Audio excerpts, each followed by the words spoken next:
Nagbabagang update mula sa Balita Now PH.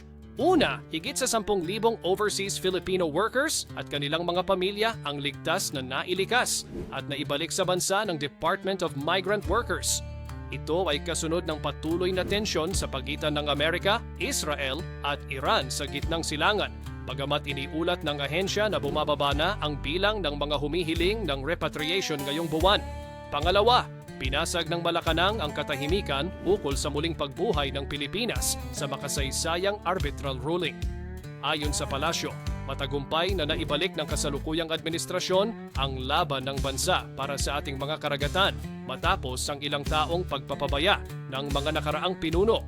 Pangatlo, upang masolusyunan ang mahal na pamasahe sa eroplano, nagkasundo ang Civil Aeronautics Board at Department of Transportation na palawakin ang mga regional airports sa bansa.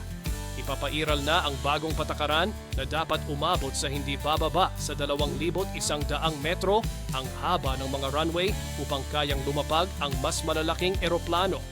Pang-apat, pinag-aaralan ng Senate Impeachment Court kung pahihintulutan ang testimonya ni NBI Director Melvin Matibag laban kay Vice President Sara Duterte matapos hilingin ng mga mambabatas ang mga opisyal na dokumento ukol sa kaniyang kasalukuyang opisyal na misyon sa ibang bansa.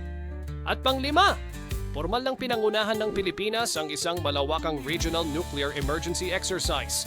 Layunin ng aktibidad na masiguro ang kahandaan ng buong rehiyon ng ASEAN sakaling magkaroon ng krisis sa enerhiyang nuklear.